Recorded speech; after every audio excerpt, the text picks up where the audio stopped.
TV IIII news కి స్వాగతం. ముందుగా ముఖ్యాంశాలు. ఇక ఇతర దేశాల రాజకీయాలపై దృష్టి. గ్లోబల్ కింగ్ మేకర్ గా అవతారం ఎత్తనున్న మాస్క్.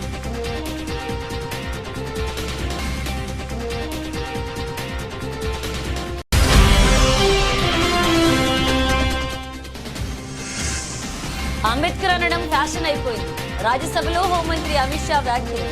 దేశవ్యాప్తంగా దుమారం. విరుచుకుపడ్డ విపక్షం.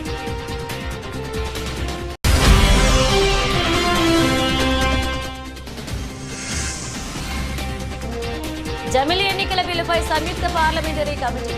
31 మంది ఎంపీలలో ప్రియాంక గాంధీకి చోటు.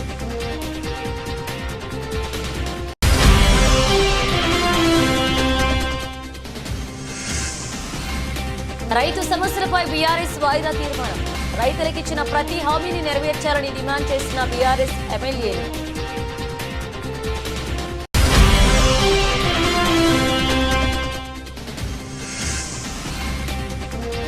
అమరావతి పునర్నిర్మాణంపై చంద్రబాబు సర్కార్ ఫుల్ ఫోకస్.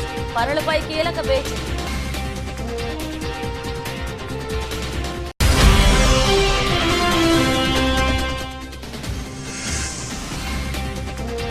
క్రికెట్ కు అశ్విన్ గుడ్ బై. పూజారా రహనేలా రిటైర్మెంట్ పై రోహిత్ శర్మ కామెంట్స్.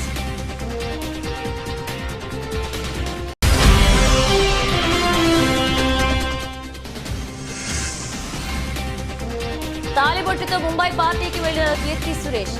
తెగ వైరల్ చేస్తున్న బాలీవుడ్ మీడియా.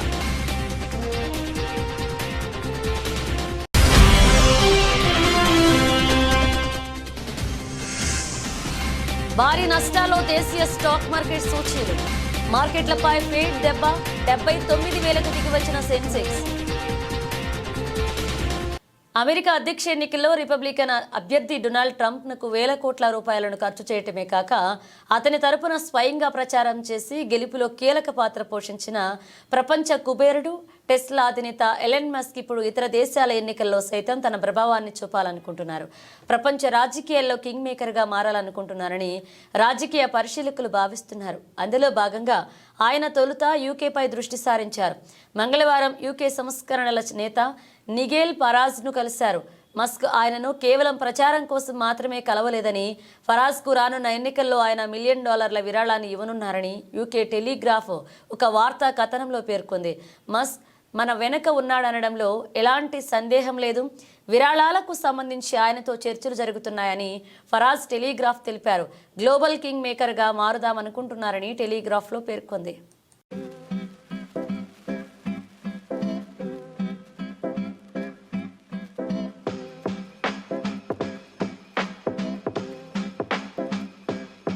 భారత రాజ్యాంగ నిర్మాత డాక్టర్ బిఆర్ అంబేద్కర్ పై కేంద్ర హోంమంత్రి అమిత్ షా వివాదాస్పద వ్యాఖ్యలు చేశారు. ఆయన పేరును పదే పదే ఉచ్చరించడం ఇప్పుడు ఫ్యాషన్గా మారింది అంటూ అభ్యంతరకరంగా మాట్లాడారు. అంబేద్కర్ను కాదు, ఆయనకు బదులుగా దేవుడిని స్మరిస్తే స్వర్గానికైనా వెళ్ళొచ్చంటూ ఉచిత సలహా ఇచ్చారు. అమిత్ షా వ్యాఖ్యలపై ప్రతిపక్షాలు మండిపడ్డాయి. అంబేద్కర్ను అవమానించిన షాను వెంటనే మంత్రి పదవి నుంచి తొలగించాలని డిమాండ్ చేశారు. అమిత్ షాపై తృణమూల్ కాంగ్రెస్ సభా హక్కుల ఉల్లంఘన నోటీసులు ఇచ్చింది. పార్లమెంట్ శీతాకాల సమావేశాల్లో భాగంగా మంగళవారం రాజ్యసభలో రాజ్యాంగంపై చర్చ జరిగింది. ఈ క్రమంలో హోంమంత్రి అమిత్ షా మాట్లాడుతూ అంబేద్కర్ను ఉద్దేశిస్తూ పలు అభ్యంతరకర వ్యాఖ్యలు చేశారు. అభి ఏక్ ఫ్యాషన్ హో గయా హాయ్ అంబేద్కర్ అంటూ ఇత్నా నామ్ ఆగర్ భగవాన్ కా లేతేతో 7 జన్మక్ తన స్వర్గమిల్ జాతా అంటూ అమిత్ షా వ్యాఖ్యానించారు. ఇక దీనికి బదులుగా దేవుడిని ఇన్నిసార్లు స్మరిస్తే స్వర్గానికి వెళ్ళొచ్చు అంటూ ఆయన వ్యాఖ్యలు చేశారు. ఇక ఈ వ్యాఖ్యలు సోషల్ మీడియాలో వైరల్గా మారాయి. షా వ్యాఖ్యలు విపక్ష నేతలు సహా నెటిజన్లు కూడా ఖండించారు. तो साच अर्थ में अंबेडकर जी के प्रति आपका भाव क्या है ये मैं बताता हूं। मान्यवर अंबेडकर जी को देश की पहली कैबिनेट से इस्तीफा क्यों दे दिया? अंबेडकर जी ने कई बार कहा कि अनुसूचित जातियों और जनजातियों से हुए व्यवहार से मैं असंतुष्ट हूं। सरकार की विदेश नीति से मैं असहमत हूं और आर्टिकल 370 से मैं असहमत हूं। इसलिए वो छोड़ना चाहते थे, उनको आश्वासन दिया गया, आश्वासन पूरा नहीं हुआ। उन्होंने इग्नोरेंस के चलते इस्तीफा दे दिया और एक श्री BC रॉय ने पत्र लिखा कि अंबेडकर और राजा जी जैसे दो महानुभाव मंत्रिमंडल छोड़ेंगे तो क्या होगा। तो नेहरू जी ने उनको जवाब में लिखा है, राजा जी के जाने से तो थोड़ा बहुत नुकसान होगा, अंबेडकर के जाने से मंत्रिमंडल कमजोर नहीं होता है। मान्यवर ये विचार जो खड़गे जी कह रहे हैं ना, क्या आपत्ति है, जिसका विरोध करते हो उसका वोट के लिए नाम देना है, कितना उचित है। क्योंकि अब अंबेडकर जी को मानने वाले पर्याप्त संख्या में आ गए हैं, इसलिए आप अंबेडकर अंबेडकर कर रहे हो। मान्यवर, मुंबई के मेयर ने एक पत्र लिखा था कि मऊ में अंबेडकर जी का स्मारक बनाना चाहिए। मऊ में जो अंबेडकर जी का जन्म स्थान था, सुझाव लिखा। उन्होंने कहा आमतौर पर स्मारक निजी पहल से बनाने चाहिए, यदि सरकार किसी प्रकार की सहायता करती है तो वो उचित नहीं होगा। उनके कितने स्मारक बने साहब? कोई स्मारक अंबेडकर जी का नहीं बना, देश भर में नहीं बना। अंबेडकर जी के स्मारक कब बने? जब भारतीय जनता पार्टी सत्ता में आई, तब मऊ में डॉक्टर अंबेडकर के जन्म स्थान पर स्मारक बना, लंदन में अध्ययन करते थे वहां स्मारक बना, नागपुर में शिक्षा दीक्षावलित वहां बना, दिल्ली में महापरिनिर्वाण स्थल पर बना और मुंबई में चैत्य भूमि में भी बन रहा है। हमने 5 तीर्थ बनाए महामानव। ఒకే దేశం ఒకే ఎన్నికల బిల్లుకు సంబంధించి జేపీసీ ఏర్పాటైంది. వన్ నేషన్ వన్ ఎలక్షన్ కోసం భారతీయ జనతా పార్టీ పార్లమెంట్ సభ్యులు పీపీ చౌదరి జేపీసీ చైర్మన్ గా ఉంటారు. ఇక జేపీసీ నుంచి బీజేపీ సభ్యులు పీపీ చౌదరి, బన్సూరి స్వరాజ్, సీఎం రమేష్, పరుషోత్తం రూపాలా, అనురాగ్ ఠాగూర్, భర్తీహరి మహాతాత్, అనిల్ బల్లూరి, అలాగే వీడి శర్మ, విష్ణుదయాళ్ రామ్ బీజేపీ సభ్యులు కాగా జేపీసీలో కాంగ్రెస్ సభ్యురాలు ప్రియాంక గాంధీ వాద్రా లోక్సభ నుంచి నియమితులయ్యారు. అలాగే మనీష్ తివారీ, సుఖదేవ్ భగత్ కాంగ్రెస్ సభ్యులు కమిటీలో చోటు కల్పించారు. ఇక సమాజ్వాదీ పార్టీ నుంచి ధర్మేంద్ర యాదవ్ సభ్యుడిగా ఉంటారు. అదే సమయంలో ఈ కమిటీలో టీఎంసీ నుండి కళ్యాణ్ బెనర్జీ, టీడీపీ నుంచి హరీష్ బాలయోగి, ఎన్సీపీ నుండి సుప్రియా సూలే, శరద్ పవార్, శివసేన షిండే, శ్రీకాంత్ షిండే, ఆర్ఎల్డీ నుండి చందన్ చౌహాన్, జనసేన నుండి బాలశౌరి వల్లభనేని ఉంటారు. ఈ కమిటీలో రాజ్యసభ నుంచి 10 మంది సభ్యులు ఉంటారు. మంగళవారం లోక్సభలో వాడివేడి చర్చ తర్వాత 2 వన్ నేషన్ వన్ ఎలక్షన్ బిల్లును ప్రవేశపెట్టారు. దీనికి రాజ్యాంగ సవరణ అవసరం. బిల్లులపై చర్చ సందర్భంగా రాజ్యాంగం 129వ సవరణ బిల్లు, 2024 కేంద్రపాలిత ప్రాంతాల చట్టాల సవరణ బిల్లు, 2024 ప్రాతిపాదిత చట్టాలపై ప్రతిపక్షాలు అడ్డు చెప్పాయి. ఇక పార్టీలు ఓట్ల విభజన కోరాయి. దీనికి అనుకూలంగా 269 మంది, వ్యతిరేకంగా 198 మంది సభ్యులు ఓటు వేశారు. ఈ నేపథ్యంలో కాంగ్రెస్కు చెందిన ప్రియాంక గాంధీ వాద్రా, ఎన్సీపీ నేత సుప్రియా సూలే, బీజేపీ నేత అనురాగ్ ఠాకూర్తో సహా 21 మంది లోక్సభ ఎంపీలు, 10 మంది రాజ్యసభ ఎంపీలు సంయుక్త పార్లమెంటరీ కమిటీలో భాగమయ్యారు. ప్రభుత్వం తిరస్కరించిన ముసాయిదా చట్టాలను రాజ్యాంగ సవరణ బిల్లు, సాధారణ బిల్లు, సమైక్య నిర్మాణంపై దాడిగా ప్రతిపక్ష పార్టీలు పేర్కొన్నాయి. ఈ బిల్లులు రాజ్యాంగ విరుద్ధమని కాంగ్రెస్ ఎంపీ ప్రియాంక గాంధీ అన్నారు. ఇది మన దేశ సమైక్య విధానానికి విరుద్ధమన్నారు. బిల్లును విపక్షాలు వ్యతిరేకిస్తున్నాయి. మరోవైపు బీజేపీ దాని మిత్రపక్షాలైన టీడీపీ, జేడీయూ, శివసేన బిల్లులను గట్టిగా సమర్థించాయి. తరచూ ఎన్నికల అభివృద్ధి కార్యక్రమాలకు ఆటంకం కలిగిస్తాయని, ఏకకాలంలో ఎన్నికలు నిర్వహించడం వల్ల ఎన్నికల ఖర్చు తగ్గుతుంది అని, ప్రోత్సాహం లభిస్తుందని పేర్కొంటున్నాయి.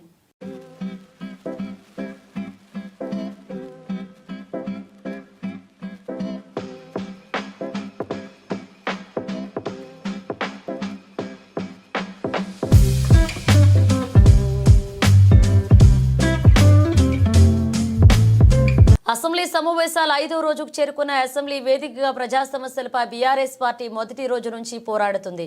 ఇందులో భాగంగా రైతు సమస్యలపై వాదా తీర్మానం ఇచ్చింది. పెట్టుబడి సాయంతో పాటు 2 లక్షల వరకు ప్రతి రైతుకు రుణమాఫీ చేయడంతో పాటు రైతులకిచ్చిన ప్రతి హామీని నెరవేర్చాలని డిమాండ్ చేసింది. రాష్ట్రంలో రైతులకు పంట పెట్టుబడి సహాయం అందక, రుణమాఫీ కాక, అన్ని పంటలకు బోనస్ రాక ఇబ్బందులు ఎదుర్కొంటున్నారు. అందువల్ల ప్రభుత్వం ఇచ్చిన హామీ మేరకు రైతులకి యాసంగికి వానాకాలంతో కలిపి ఎకరాకు 15,000 చొప్పున పెట్టుబడి సాయం అందించాలి.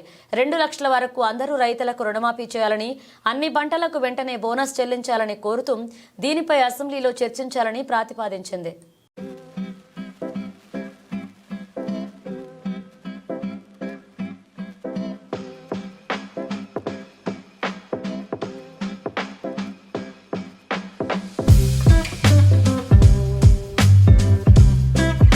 అమరావతి పునర్నిర్మాణం కోసం ఏపీ ప్రభుత్వం వేగంగా అడుగులు వేస్తుంది. ప్రత్యేక ప్రణాళిక రూపొందించి పనులు స్పీడప్ చేస్తుంది. ఇందులో భాగంగా రాజధానిలో చేపట్టాల్సిన పనులపై ఇవాళ ఏపీ కేబినెట్ చర్చించి నిర్ణయం తీసుకోనుంది. ముఖ్యమంత్రి చంద్రబాబు అధ్యక్షతన ఏపీ కేబినెట్ సమావేశం ఇవాళ జరగనుంది. సచివాలయంలో జరగనున్న ఈ సమావేశంలో పలు కీలక అంశాలపై చర్చించనున్నారు. ఈ సమావేశంలో కీలక నిర్ణయాలకు ఆమోదం తెలపనుంది మంత్రివర్గం. ముఖ్యంగా సిఆర్డీ అథారిటీ సమావేశంలో ఆమోదం తెలిపిన 24,276 కోట్ల పనులకు పాలనాపరమైన అనుమతులపై కేబినెట్లో చర్చ జరగనుంది. అలాగే విజయవాడ బుడమేరు ముంపు బాధితులకు రుణాల రీషెడ్యూల్ కోసం స్టాంప్ డ్యూటీ మినహాయింపు, పలు పరిశ్రమలకు భూ కేటాయింపుల లాంటి అంశాలు కూడా కేబినెట్లో చర్చకు రానున్నాయి. సీఎం చంద్రబాబు నేతృత్వంలో 2 రోజుల క్రితమే జరిగిన సిఆర్డీఏ 43వ అథారిటీ సమావేశంలో ఆమోదించిన పలు నిర్ణయాలు కేబినెట్ ముందుకు రానున్నాయి. రాజధాని నిర్మాణం కోసం సిఆర్డీ అథారిటీ సమావేశంలో ఆమోదం తెలిపిన ట్రంక్ రోడ్లు, లేఅవుట్లలో మౌలిక వసతుల కల్పన, ఐకానిక్ బిల్డింగ్లకు సంబంధించి మొత్తం 24,276 కోట్ల పనులకు పాలనాపరమైన ఆమోదం కోసం గురువారం మంత్రివర్గం ముందుకు రానుంది. ఇందులో భాగంగా 103 ఎకరాల్లో 11.22 లక్షల చదరపు అడుగుల విస్తీర్ణంలో నిర్మించే అసెంబ్లీ భవన నిర్మాణానికి అనుమతులు ఇవ్వనున్నారు.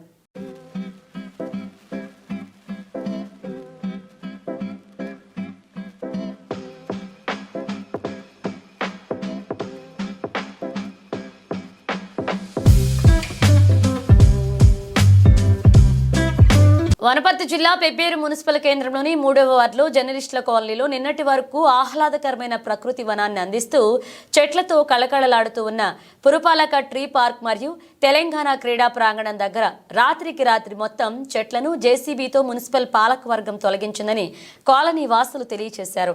చెట్లను తొలగించిన విషయం మున్సిపల్ కమిషనర్ గణేష్ బాబుకు కూడా తెలియకుండా చేయడం ఏమిటి అని కాంగ్రెస్ నాయకులు ప్రశ్నిస్తున్నారు. ప్రకృతి వనాన్ని దుర్వినియోగం చేసిన వారిపై కేసులు పెడతామని మున్సిపల్ కమిషనర్ ఫోన్ సమాచారం అందించారు. రాత్రికి రాత్రి చెట్లను తీసివేసి డంపింగ్ యార్డ్లో వేయాల్సిన అవసరం ఏంటి అని ప్రశ్నించారు కాంగ్రెస్ శ్రేణులు. వీరిపై చట్టరీత్యా చర్యలు తీసుకోవాలని స్థానిక ఎస్ఐకు కాంగ్రెస్ మండల నాయకులు ఫిర్యాదు చేశారు. రాత్రి జరిగిన సంఘటన దురదృష్టకరం. ఎందుకంటే ప్రకృతిని కాపాడే బాధ్యత ప్రభుత్వాలపైన, ప్రజలపైన, అందరిపైన ఉంటాయి. ఇప్పుడు చూస్తున్నాం మనం పక్కల ఆ మాదిరి చెట్లను రాత్రి నిర్మానుషంగా వచ్చి రాత్రిలో పీకేయడం దురదృష్టకరం. ఇప్పుడే నేను కమిషనర్ గారితో కూడా మాట్లాడినా. కమిషనర్ గారు మీరేమైనా చెప్పినా ఇక్కడ చెట్లు పీకమని అంటే నాకేం తెలియదు, నాకు సంబంధం లేదు, నేను చెప్పలేదు, నేను ఇప్పుడు పోలీస్ స్టేషన్లో కూడా కంప్లైంట్ చేస్తా అని చెప్పిండు. మేము కూడా పార్టీ పరంగా కాంగ్రెస్ పార్టీ తరఫున ఇట్లా చెట్లను ధ్వంసం చేసిన ఈ పాలకవర్గం పైన, ఆ మిషన్ల పైన, ఆ టిప్పర్ల పైన ఖచ్చితంగా వాల్టా చట్టంలో చర్య తీసుకొని వాళ్ళను అవసరం వస్తే దీనికి సంబంధించిన మెయింటెనెన్స్ ఎంత అయిందో ఈ 5 సంవత్సరాల ఆ రికవరీ కూడా వాళ్ళతోనే చేసి చెట్లను వాళ్ళని ఖచ్చితంగా శిక్షించాలని చెప్పి మేము డిమాండ్ చేస్తున్నాం. తాండూరు నియోజకవర్గం వికారాబాద్ జిల్లా తాండూరు సబ్ డివిజన్లోని బషీరాబాద్ పోలీస్ స్టేషన్ను వికారాబాద్ జిల్లా ఎస్పీ నారాయణరెడ్డి తాండూరు డీఎస్పీ బాలకృష్ణారెడ్డితో కలిసి సందర్శించారు. Tandur DSP Balakrishnareddy, Tandur rural CI Y Nagesh, Basheerabad SI Shankar ఎస్పీకి పుష్పగుచ్చం అందించి స్వాగతం పలికారు. అనంతరం జిల్లా ఎస్పీకి పోలీస్ సిబ్బంది గౌరవ వందనం సమర్పించారు. జిల్లా ఎస్పీ సిబ్బందితో కలిసి మొక్కలు నాటారు. స్టేషన్లో పలు రికార్డులను పరిశీలించారు. స్టేషన్లో నమోదైన కేసుల వివరాలను, పెండింగ్లో ఉన్న కేసుల వివరాలను పరిశీలించారు. అదేవిధంగా స్టేషన్కు వచ్చే ఫిర్యాదుదారుల పట్ల మర్యాదపూర్వకంగా మెలగాలని, కేసుల పరిష్కారానికి కృషి చేయాలని సూచించారు. ఈ సందర్భంగా జిల్లా ఎస్పీ నారాయణరెడ్డి మీడియాతో మాట్లాడుతూ బషీరాబాద్ పోలీస్ స్టేషన్ కేసుల నియంత్రణలో బెస్ట్గా నిలిచిందన్నారు. గత సంవత్సరం కంటే ఈ సంవత్సరం నేరాల సంఖ్య తగ్గిందన్నారు. అనుమానాస్పద మరణాలు, ఆత్మహత్యలు, అదృశ్యమైన కేసులు తగ్గిపోయాయని తెలియజేశారు. ఈ పోలీస్ స్టేషన్లో ఏడాది ఒక్క హత్య కేసు కూడా నమోదు కాకపోవడం గమనార్హమన్నారు. ఈ కార్యక్రమంలో rural CI Y Nagesh, SI శంకర్తో పాటు పోలీస్ సిబ్బంది ఉన్నారు.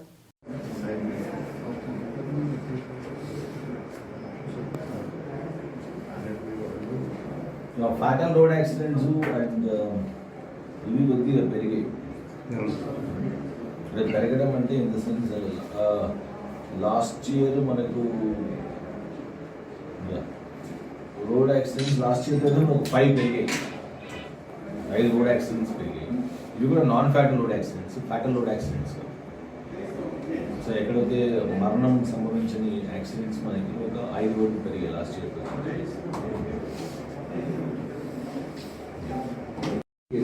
బ్యాంక్ ఇక్కడ కొద్దిగా రైతులందరూ కూడా యూనిట్స్, స్మాల్ ఇండస్ట్రీస్కి యూనిట్స్ పెట్టడానికి అవి లోన్స్ తీసుకున్నాక సబ్సిడీ పార్ట్ తీసుకున్నారు. ఇవన్నీ కూడా బేసికల్గా మనం చూస్తే క్రైమ్ లాస్ట్ 2 yearsతో కంపేర్ చేస్తే పెద్ద ఇంక్రీజ్ అయితే ఏం లేదు.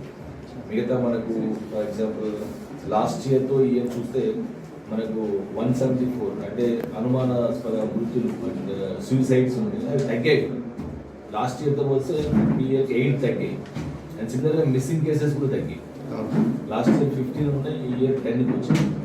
సో వీటిలో తగ్గుముఖం పడడం చాలా మంచి పరిణామం యాక్చువల్గా. ఎందుకంటే సూసైడ్స్ అనేది ఎమోషనల్గా పాపం వాళ్ళు ఏం చేయాలో ఆ టైంలో తెలియక తీసుకుంటారు. సో అవి తగ్గాయంటే చాలా వరకు ప్రజలు ఇక్కడ మెంటల్గా స్ట్రాంగ్గా ఉండేటారు. అండ్ సిమిలర్గా మిస్సింగ్ కేసెస్ కూడా డిప్రెషన్లో ఉన్నప్పుడు వాళ్ళు మిస్ అవుతారు. అవి కూడా ఒక 5 కేసెస్ మనకు లాస్ట్ ఇయర్తో చేస్తే కంపేర్ చేయాలి. మిగతా మనకు సింపుల్ హర్ట్ కేసెస్ కావాలి, లేకపోతే అదర్ ఐపీసీ కేసెస్ కానీ ఇంతకుముందు లాస్ట్ ఇయర్ ఎట్లా మనకు 22-23లో ఎట్లా ఉన్నాయి, మిగతా నార్మల్ కేసులు అట్లే ఉన్నాయి. యాక్సిడెంట్ కేసెస్ కావచ్చు, సింపుల్ హర్ట్ గ్రీవియస్ హర్ట్ కావచ్చు, లేకపోతే అండ్ ఈ సంవత్సరం ఇంకా చెప్పాలంటే ఒక మర్డర్ కూడా లేదు. ఇది ఒక మర్డర్ కూడా రికార్డ్ అవ్వలేదు. లాస్ట్ ఇయర్ 2 మర్డర్స్ మనకు బషీరాబాద్లో ఉన్నాయి. ఈ సంవత్సరం నాట్ ఏ సింగిల్ మర్డర్. చాలా బాగా మంచిగా మర్డర్స్ అట్లాంటి ఏం లేకుండా పోలీసింగ్ చేసినట్టు భావించారు. తాండూరు నియోజకవర్గం వికారాబాద్ జిల్లా తాండూరు పట్టణంలో తాండూరు మాజీ ఎమ్మెల్యే పైలట్ రోహిత్ రెడ్డి ఆధ్వర్యంలో తాండూరులోని ఆయన నివాసంలో నిర్వహించిన అయ్యప్ప స్వామి బడి పూజ అంగరంగ వైభవంగా జరిగింది. అయ్యప్ప స్వాములు వందలాదిగా తరలివచ్చిన అయ్యప్ప స్వామి భజనలు, సంకీర్తనలు, అయ్యప్ప స్వామి నామస్మరణతో తాండూరు పట్టణం మారుమోగింది. అదేవిధంగా అయ్యప్ప స్వామి పల్లకి భక్తి శ్రద్ధలతో ఆడుతూ పాడుతూ అయ్యప్ప నామస్మరణ పఠిస్తూ కొనసాగించారు. ఈ సందర్భంగా మాజీ ఎమ్మెల్యే పైలట్ రోహిత్ రెడ్డి మాట్లాడుతూ అయ్యప్ప స్వామి ఆశీస్సులతో నియోజకవర్గ ప్రజలు సుభిక్షంగా ఉండాలని స్వామివారిని వేడుకున్నట్లుగా తెలియజేశారు. ఈ కార్యక్రమంలో వివిధ పార్టీల ప్రజా ప్రతినిధులు, వివిధ గ్రామాల ప్రజలు పాల్గొన్నారు.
బలగం మూవీ ఫేమ్ జానపద కళాకారులు మొగిలయ్య ఈ రోజు ఉదయం మృతి చెందారు.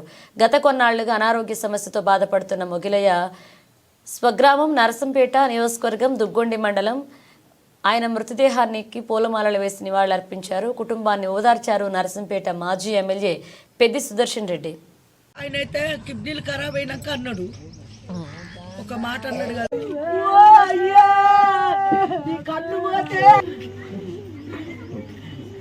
నాన్న బలగం మొగిలయ్య పొద్దుగాల కిడ్నీల ప్రాబ్లంతో బీబీడీ ఉన్న చనిపోయాడు మార్నింగ్ 3 గంటలకు. గబ్బా వేదికగా ఆస్ట్రేలియాతో జరిగిన 3వ టెస్ట్ మ్యాచ్ అనంతరం team India star off spinner Ravichandran Ashwin retirement ప్రకటించారు. దీంతో ఇప్పుడు అందరి దృష్టి టెస్ట్ స్పెషలిస్టులు చతేశ్వర పూజారా, అజ్వింకా రహానాలపై పడింది. ఈ ఇద్దరు స్టార్ ఆటగాళ్లు భారత జట్టుకు ఆడి దాదాపు ఏడాదికి పైగా కావస్తుంది. యువ ఆటగాళ్లు రిషబ్ పంత్, సర్ఫరాజ్ ఖాన్, శుభమన్ గిల్, శ్రేయస్ అయ్యర్ వంటి ఆటగాళ్లు సుదీర్ఘ ఫార్మాట్లలో సత్తా చాటుతుండటంతో సెలెక్టర్లు వీరి వైపు చూడడం లేదు. రవిచంద్రన్ అశ్విన్ రిటైర్మెంట్పై విలేకరుల సమావేశంలో కెప్టెన్ రోహిత్ శర్మ స్పందించారు. రిటైర్ అయినా కానీ తాము కలుస్తామని చెప్పుకొచ్చాడు. అశ్విన్, రహానే, పూజారాలను మనం విభిన్న పాత్రల్లో చూడబోతున్నామా అని ఈ సందర్భంగా విలేకరులు ప్రశ్నించారు. ఈ క్రమంలో రోహిత్ మాట్లాడుతూ అశ్విన్ నిర్ణయాన్ని గౌరవిస్తున్నామని, అతడు రేపు స్వదేశానికి వెళ్తున్నట్లుగా చెప్పాడు. రిటైర్డ్ అయ్యాడు గనక మిగిలిన 2 టెస్టుల్లో అశ్విన్ ఆడడని అన్నారు. అదే సమయంలో రహానే, పూజారా గురించి మాట్లాడుతూ కాస్త కన్ఫ్యూజ్ అయ్యాడు. ఈ ముగ్గురు రిటైర్ అయ్యారని చెప్పుకొచ్చాడు. వెంటనే తేరుకుని పూజారా, రహానేలు ఇంకా రిటైర్మెంట్ ప్రకటించలేదనే విషయాన్ని గుర్తు చేశాడు. దీంతో అక్కడ నవ్వులు విరిశాయి. రహానే, పూజారాలు ఇంకా క్రికెట్ ఆడుతున్నారు, వారిద్దరి ఇంకా దారులు మూసుకుపోలేదన్నారు. మంచి ప్రదర్శనలు చేస్తే జట్టులో చోటు దక్కుతుందన్నారు. ఈ సిరీస్లో మరేమైనా సర్ప్రైజులు, రిటైర్మెంట్లు ఉన్నాయా అని ప్రశ్నించగా ప్రస్తుతానికి ఏమీ లేవంటూ రోహిత్ శర్మ చెప్పారు.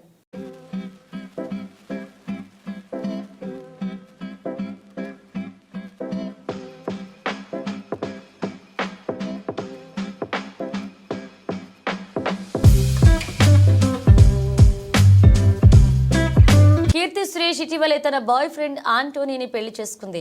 గోవాలో డిసెంబర్ 12న వీరి వివాహం మొదట హిందూ సాంప్రదాయంలో, ఆ తర్వాత క్రిస్టియన్ సాంప్రదాయంలో జరిగింది. పెళ్లిలో తాలిబొట్టు కడతారని తెలిసిందే. కానీ చాలా మంది సెలబ్రిటీలు పెళ్లైన తర్వాత వాళ్ళ వర్క్ నేపథ్యంలో తాలిబొట్టు లేకుండానే బయటికి వస్తారు. పార్టీలలో, ఈవెంట్స్లో పాల్గొంటారు. ముఖ్యంగా బాలీవుడ్లో పెళ్లైన ఏ హీరోయిన్ కూడా తాలిబొట్టుతో కనిపించదు. తాజాగా కీర్తి సురేష్ పెళ్లి తర్వాత ముంబైలో జరిగిన ఓ పార్టీకి వెళ్ళింది.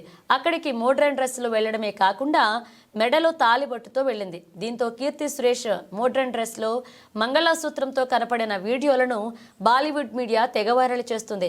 దీంతో పలువురు ఆమెను అభినందిస్తుంటే మరికొంతమంది మాత్రం రీసెంట్గానే కదా పెళ్లయింది, అందుకే వేసుకుంది అని, కొంతమంది ఆ మోడ్రన్ డ్రెస్ మీద తాళిబొట్టు అవసరమా అంటూ రకరకాల కామెంట్స్ చేస్తున్నారు.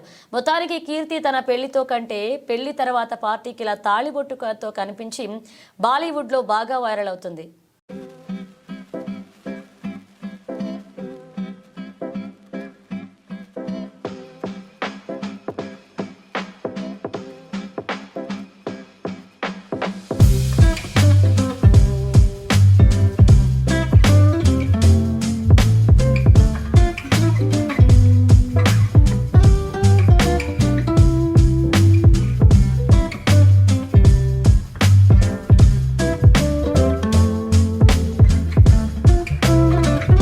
దేశీయ స్టాక్ మార్కెట్ సూచీలు గురువారం భారీ నష్టాలతో ప్రారంభమయ్యాయి. అంతర్జాతీయ మార్కెట్లు బలహీన సంకేతాల వల్ల సూచీలపై ఒత్తిడి పెరిగి మార్కెట్లు నష్టాల్లోకి జారిపోయాయి. ఉదయం 9:30కి సెన్సెక్స్ 948 పాయింట్లు పడిపోయి 79,169 వద్ద ట్రేడ్ అవుతుండగా నిఫ్టీ 307 పాయింట్లు తగ్గి 23,891 వద్ద కొనసాగుతుంది. మార్కెట్ ప్రారంభంలోనే సెన్సెక్స్ 900 పాయింట్లు నష్టపోయింది. సెన్సెక్స్ 30 సూచీలోని కొన్ని ప్రముఖ కంపెనీల షేర్లు నష్టాల్లో కొనసాగుతున్నాయి. ఇవి Infosys, Asian paints, Tata steel, SBI, tech Mahindra, Bajaj finance, ICICI bank, HCl technologies, Bajaj finance వంటి కంపెనీలు. కానీ హెచ్యుఎల్, ఐటీ, సన్ఫార్మా షేర్లు మాత్రం లాభాల్లో ట్రేడ్ అవుతున్నాయి. అంతర్జాతీయ మార్కెట్లో బ్రెంట్ క్రూడ్ బ్యారెల్ ధర $73.10 వద్ద ట్రేడ్ అవుతుంది. బంగారం ఔన్స్ ధర $2,622 వద్ద ఉంది.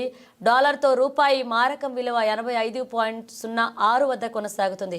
అమెరికా ఫెడరల్ రిజర్వ్ కీలక రేట్లతో 25 బేసిస్ పాయింట్ల కోత విధించి ప్రస్తుతం ఉన్న 4.50 మైనస్ 4.175% 4.25 మైనస్ 4.50% తగ్గించింది.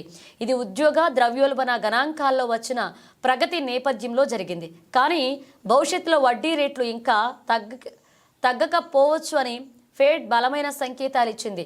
దీన్ని అనుసరించి నిన్నటి ట్రేడింగ్ సెషన్లో అమెరికా మార్కెట్లు భారీగా క్షీణించాయి. Dow Jones 2.58%, S&P 2.95%, Nasdaq 3.56 నష్టపోయాయి.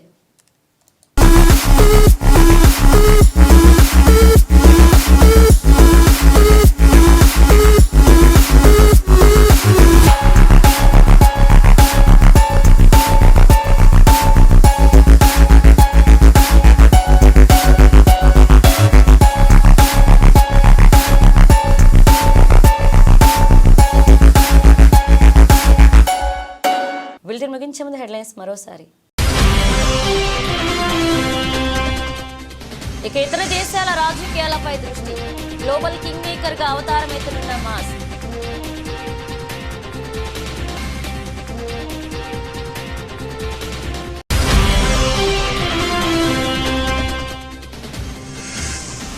Ambedkar అనడం ఫ్యాషన్ అయిపోయింది. రాజ్యసభలో హోంమంత్రి అమిత్ షా వ్యాఖ్యలు. దేశవ్యాప్తంగా దుమారం. విరుచుకుపడ్డ విపక్షం.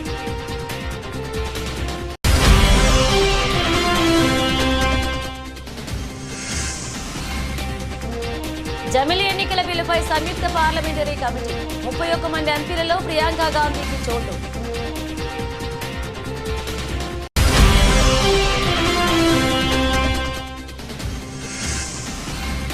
రైతు సమస్యలపై బీఆర్ఎస్ వాయిదా తీర్మానం. రైతులకిచ్చిన ప్రతి హామీని నెరవేర్చాలని డిమాండ్ చేసిన బీఆర్ఎస్ ఎమ్మెల్యేలు.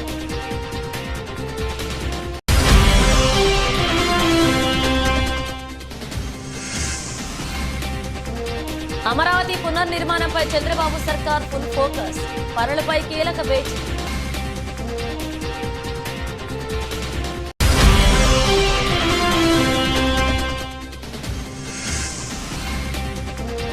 క్రికెట్ కు అశ్విన్ గుడ్ బై.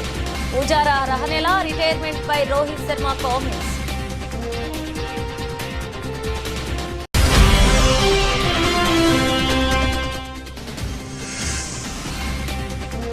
తాలిబొట్టుతో ముంబై పార్టీకి వెళ్లిన కీర్తి సురేష్. తెగ వైరల్ చేస్తున్న బాలీవుడ్ మీడియా.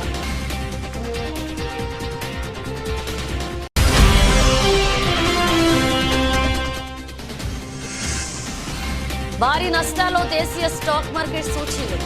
మార్కెట్లపై ఫేడ్ దెబ్బ. 79,000కు దిగి వచ్చిన సెన్సెక్స్.